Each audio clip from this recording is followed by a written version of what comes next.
Hello guys, may konting share lang tayo ito guys. Minsan lang tayo makabigay ng ng tutorial. Dahil medyo busy tayo. Ngayon makabigay naman tayo Ito guys buhayin natin tong compressor na high ampere na. Testing natin guys. Saksak natin. Yan. 8.2 no. Yan. Check natin ang overload at relay. Kung okay.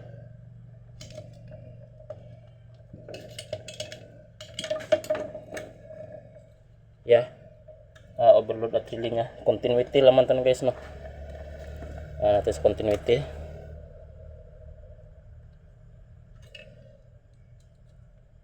Yan. Kita natin guys no, high ampere ito, contact.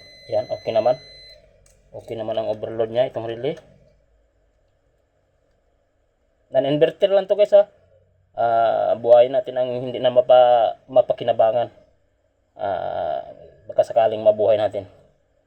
Yan, okay naman, may ohms reading naman siya. Ganyan yan guys, wala sang contact 53 dahil mainit pa sa loob no. Pag ang mainit pa tong thermistor niya sa loob, ganyan ang reading niya.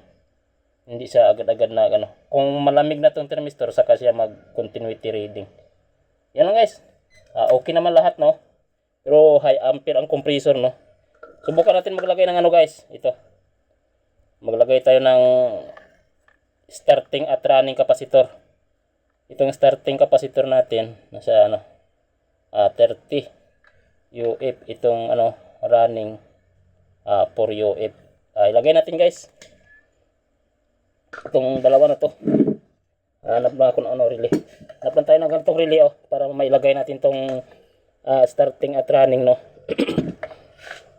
Guys, ang lalamunan natin masagrak. Una tayo guys starting itong mataas 30 UF no. Pag may ganitong relay tayo, itong dalawang pin yan. Diyan lang natin ilagay sa dalawang pin na to. Ang starting relay natin. Natin. Yun. Bago dito sa baba. Yun.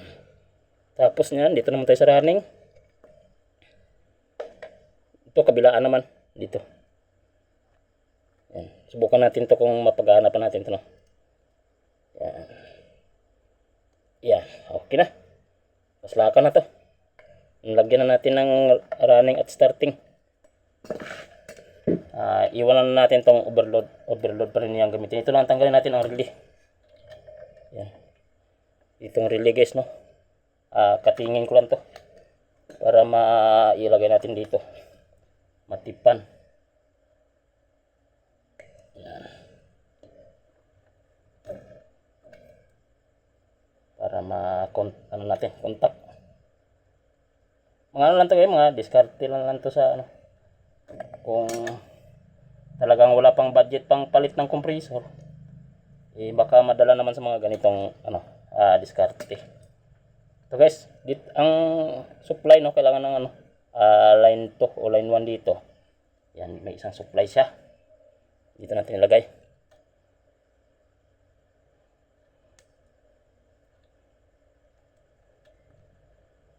Huwag na muna nating tipan guys. Tipan na natin para hindi na maghaba ang video natin. Lagay na natin guys. Overload at relay na to nga may starting capacitor no. Starting at running. Yan. Contact na. Yun.